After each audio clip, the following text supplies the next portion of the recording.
3 तरुणांकडून मयंक खराडेचा खून। पुण्यात काल दुपारी 3:30 वाजण्याच्या सुमारास थरारक घटना घडली आहे। अभिजित इंगळे आणि त्याचा मित्र मयंक खराडे हे दोघे दुचाकीवरून जात असताना महाराणा प्रताप उद्यानाजवळील दखणी मिसळच्या समोर जनता वसाहतीतील 3 मुखवटाधारी तरुणांनी त्यांच्यावर हल्ला चढवला। हल्लेखोरांनी धारदार शस्त्रांनी मयंक खराडेच्या डोक्यात आणि तोंडावर वार केले, ज्यामुळे त्याचा जागीच मृत्यू झाला। घटनास्थळी पोलिसांनी धाव घेतली असून आरोपीचा शोध सुरू आहे। या घटनेनं परिसरात भीतीचं वातावरण निर्माण झालंय।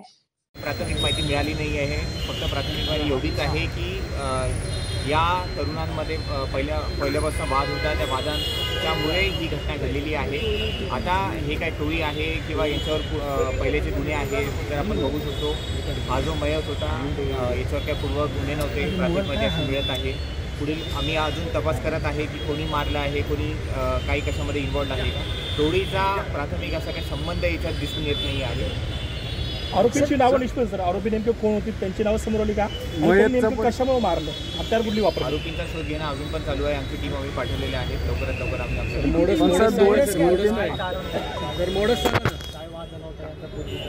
याचा पूर्वीचा वाद आता तपासामध्ये आपल्याला नक्की काय वाद होता त्याच्यामध्ये एवढंच कळलं की हा छोटा मोठा होणारे जे वाद आहे त्या वादावरनं झालेला हा खून आहे।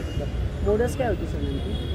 मोडस असं एकदम कन्सिडर्ड म्हणजे सराईत आरोपी जसं मोडस करतात तसं काही प्रकार नाही आहे। इथं बाईकवर आल्यानंतर मग वाद झाल्यानंतर मग कोयत्यानी आणि खुपरीने असं मारलेलं दिसतं। सर, हत्यार देखील घटनास्थळी आहे।